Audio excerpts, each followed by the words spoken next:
Hi and welcome to Wasim wellness academy. আজকে আমরা একটা সহজ এবং ছোট্ট টপিক নিয়ে কথা বলবো আপনাদের সঙ্গে।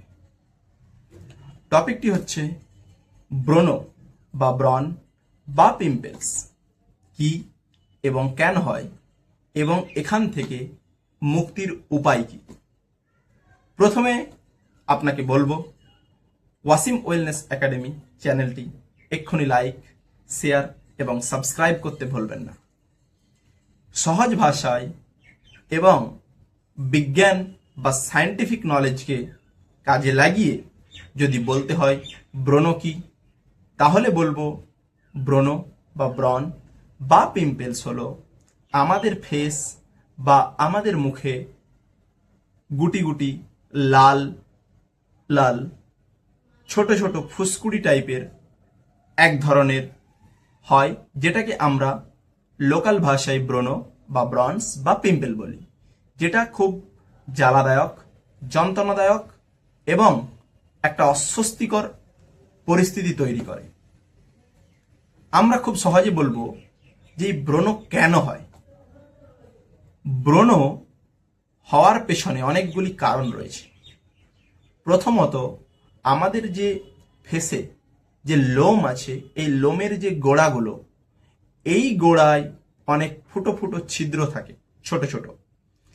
এই ছিদ্র ভেতরে থাকে এক ধরনের গ্রন্থি, যাকে বলা হয় সিবেসিয়াস গ্রন্থি, এবং এর বাংলা নাম হচ্ছে তেল গ্রন্থি।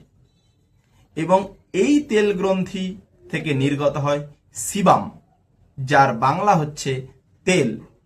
অর্থাৎ এই তেল গ্রন্থি থেকে তেল নির্গত হয়।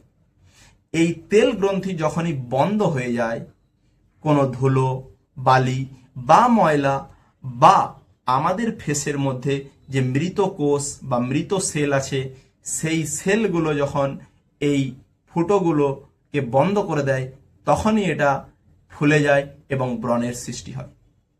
এছাড়াও আমাদের বডিতে ইউথ এজে বা অ্যাডোলেসেন্ট পিরিয়ড, অর্থাৎ 15 থেকে 25 বছরে কি হয়, যে হরমোনাল ইমব্যালেন্স হয়, তার ফলে এই তেল গ্রন্থির তেল অতিরিক্ত পরিমাণে ক্ষরিত হয় বা সিবাম অতিরিক্ত পরিমাণে ক্ষরণ হয়, যার ফলে আপনার তখন যদি আপনার এই ফুটো বা ছিদ্রগুলো বন্ধ হয়ে যায়, তখন আপনি দেখতে পাবেন যে আপনার মধ্যে ব্রণের প্রাদুর্ভাব বেশি পরিমাণে দেখা যাচ্ছে। কিন্তু আমরা যেটা ভুল করি, যে কোন ভুলগুলো এই ব্রণকে বাড়ায়। আমরা কি করি, যেই আমাদের ব্রণ হয়, আমরা হলুদ বাটা দিয়ে পুরো মুখে মেখে ফেলি, এবং অনেকে আদা, অনেকে রসুন, এছাড়াও অনেকে পেঁয়াজ, এছাড়াও অনেকে আলুকে কেটে মুখে ঘষে, কেউ কেউ টমেটো, এছাড়াও কেউ কেউ ভিন্ন ভিন্ন, যেমন হচ্ছে খাওয়ার সোডা হোক বা কলগেট, এই সমস্ত জিনিস আমরা মুখে দিই এবং মনে করি যে ব্রণ ভালো হয়ে যাবে। এটা কোনো লজিক নেই, বিজ্ঞানে এটা সম্পূর্ণ মিথ্যা ও ভ্রান্ত। অর্থাৎ এগুলোতে আপনার ক্ষতি আরো বেশি বৃদ্ধি হতে পারে। এর ফলে আপনার ব্রণ আরো যন্ত্রণাদায়ক, আরো জ্বালাদায়ক ও অস্বস্তিকর তৈরি হতে পারে। সুতরাং এগুলোকে অ্যাভয়েড করবেন। এখন প্রশ্ন হচ্ছে যে আমরা এই ব্রণ থেকে কিভাবে মুক্তি পেতে পারি বা এর মুক্তির কিছু উপায় কি।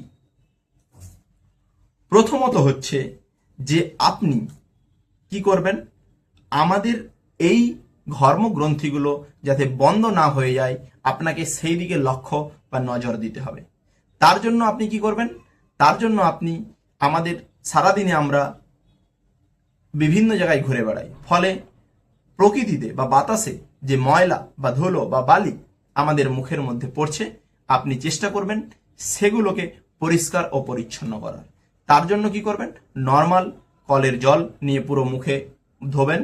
এছাড়াও আপনি যেই সাবানটা বা যেই জেলটা ব্যবহার করেন, অর্থাৎ যেটি আপনার জন্য সুটেবল বা উপযুক্ত, সেটা দিয়ে মুখটাকে ধোবেন। কিন্তু এখানে একটা সাবধানতা আপনাকে অবলম্বন করতে হবে। অনেকে কি করে, খুব জোরে জোরে ঘষে, ফলে এই ব্রণগুলো আরো লাল এবং আরো যন্ত্রণাদায়ক ও ব্যথাদায়ক হয়ে যায়। আপনি এটা করবেন না। আপনি নর্মালি সারাদিনে 3 থেকে 4 বার মুখে নর্মালি জল দিয়ে বা আপনি যে প্রোডাক্টগুলো ইউজ করেন সেটা দিয়ে এই ব্রণকে ধোবেন। অযথা বাজারে পাওয়া যায় যে সমস্ত ক্রিম, সেগুলোকে ব্যবহার করবেন না, আপনার স্কিনের প্রবলেম বা সমস্যা হতে পারে। দ্বিতীয়ত, আমরা কি করি, অনেক সময় আমরা যে বালিশে বা যে বেডে ঘুমাই সেই বেড কভার এবং বালিশের যে কভার সেটাকে দীর্ঘদিন অপরিষ্কার থাকে, ফলে আমরা যখন ঘুমাই সেই বেড কভারে থাকা ময়লা এবং তেল আমাদের এই ঘর্মগ্রন্থিগুলো বন্ধ করে দিচ্ছে, ফলে এই তেল বেরোতে না পেরে ব্রণের সৃষ্টি করছে। তাহলে আপনি আজই পরিষ্কার করুন এই বেড কভার এবং বালিশের কভারগুলো। আর যদি কারোর অনেক বড় চুল থাকে এবং তেলযুক্ত চুল যদি তার ফেসে বারবার লাগে, তাহলে সে এইটা থেকে তাকে সাবধানতা অবলম্বন করতে হবে যাতে তেল ফেস না বারবার লাগে। আর আমরা কি ভুল করি, অনেকে কি করি, আমরা কোল্ড ড্রিঙ্কস, পিৎজা বা বার্গার বা মিষ্টি জাতীয় খাবারগুলো খাই।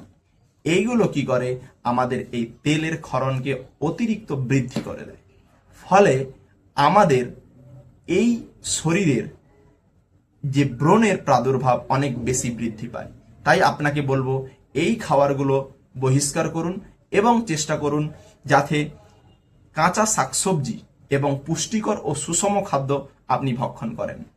আর এছাড়াও বলবো যে এক্সারসাইজ বা ব্যায়াম করতে, এবং এই এক্সারসাইজ বা ব্যায়াম হেলদি লাইফস্টাইলের একটা পার্ট। এর ফলে ব্যায়ামের পরে যখন দেখবেন আপনার ঘাম হচ্ছে শরীরের বা বডির মধ্যে, চেষ্টা করবেন সেই ঘামকে মুছে ফেলার, কারণ ঘাম জমলেই ব্রণের তৈরি হতে পারে। এবং আরেকটা যেটা ভুল মানুষ করে, কি হয় যে অনেক চিন্তা করে, দুশ্চিন্তা, স্ট্রেস, এনজাইটি, এবং সেটা ডিপ্রেশনে পরিণত হয় এবং অনেক রাত পর্যন্ত জেগে থাকে। এগুলো ব্রণ না কমার একটা কারণ হতে পারে। তাই বলবো যে চিন্তা মুক্ত হন, এক্সারসাইজ করুন, টাইমে ঘুমান এবং টাইমে উঠুন, এবং এর ফলে আপনি এই ব্রণের হাত থেকে মুক্তি পেতে পারেন। আমাদের এই ভিডিওগুলো যদি ভালো লেগে থাকে তাহলে চ্যানেলটিকে লাইক, শেয়ার এবং সাবস্ক্রাইব করে দিন, আর বন্ধুদের সঙ্গে শেয়ার করে দিন। ধন্যবাদ। আজকে এই পর্যন্ত, দেখা হবে পরবর্তী ভিডিওতে।